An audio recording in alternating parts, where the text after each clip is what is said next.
Hi అండి, నేను మీ జోయస్ అందాన్ని. ఈరోజు ఒక సింపుల్ రెసిపీ అండి, చిక్కుకూర పచ్చడితో మీ ముందుకు వచ్చాను. ఈ పచ్చడి చాలా టేస్టీగా ఉంటుందండి. మీరు సింపుల్గా ఈ చిక్కుకూర పచ్చడి అనేది ఎలా చేసేద్దామో వీడియోలో చేసేద్దాం రండి. ఓకే అండి, ఫస్ట్ ఒక బాండి పెట్టుకున్నాము మనము. ఈ ప్యాన్లో కొంచెం రెడ్ చిల్లీస్ ఉన్నాయి కదండి, ఒక 10 వరకు వేసుకోవాలి. రెడ్ చిల్లీస్ కొంచెం, తర్వాత కొంచెం మెంతులు, కొంచెం జీలకర్ర, కొంచెం ఆవాలు, ఇవి కూడా కొంచెం వేసేసుకోవాలి, ఒక్కొక్క స్పూను. అవి వేసుకున్న తర్వాత కొంచెం ధనియాలు అనేది వేసుకోవాలి, ఇవి ఒక 2 స్పూన్స్.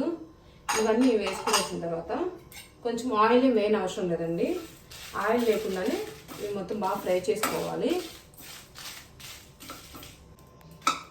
ఓకే అండి, ఈ విధంగా బాగా ఫ్రై అయిపోవాలి. ఇవి మనం ప్లేట్లో తీసుకేసుకుందామండి. ఈ ప్లేట్లో తీసుకున్న తర్వాత ఇది బాగా చల్లగా అయిన తర్వాత మనం మిక్సీ పట్టుకుందాము పౌడర్. ఓకే అండి, ఈ విధంగా ఫ్రై చేసి పక్కన పెట్టుకున్నాం కదా, ఇది మిక్సీ జార్లో వేసుకొని ఫైన్ పౌడర్ చేసుకుందామండి మనము. ఓకే అండి, ఇదే ప్యాన్లో మనం ఆయిల్ అనేది యాడ్ చేసుకోవాలి.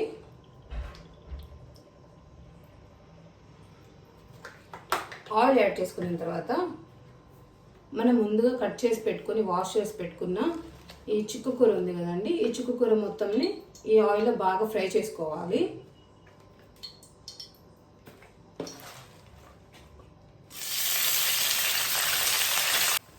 ఈ చిక్కుకూర మొత్తము ఆయిల్లో బాగా ఫ్రై అయిపోవాలండి. దీంట్లో ఇంకా వాటర్ ఏమి యాడ్ చేయకూడదు, ఆయిల్లోనే ఇవి బాగా మగ్గ పెట్టుకోవాలి మనము.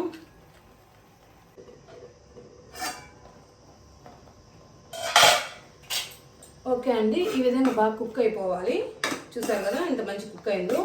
ఇది మీరు ఇంకా మిక్సీలో వేయాల్సిన అవసరం లేదు, రోట్లో ఏం అవసరం లేదండి, నూరుకోవాల్సిన అవసరమే ఉండదు ఈ చట్నీ అనేది. దీంతో మనం ముందుగానే గ్రైండ్ చేసి పెట్టుకున్న పౌడర్ ఉంది కదండి, ఇది యాడ్ చేసేసుకోవాలి. పౌడర్ మొత్తాన్ని యాడ్ చేసుకొని ఇవి కూడా బాగా ఈవెన్గా మిక్స్ అయిపోవాలి.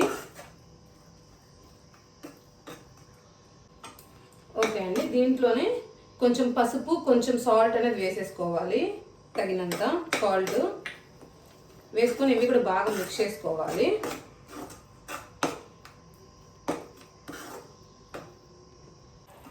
ఓకే అండి, మన చట్నీ అనేది కొంచెం ప్రిపేర్ అయిపోయింది.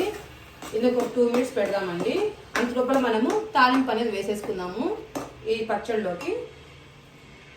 ఓకే అండి, తాలింపు గరిటె పెట్టుకున్న తర్వాత దాంతో ఒక 2-3 స్పూన్స్ ఆయిల్ అనేది వేసేసుకోవాలి.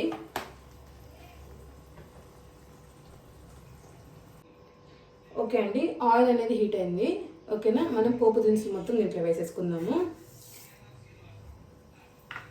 ఈ పోపు దినుసులు కొంచెం ఫ్రై అయిన తర్వాత మనము వెల్లుల్లిపాయలు, కొంచెం కరివేపాకు అనేది వేసుకుందాము.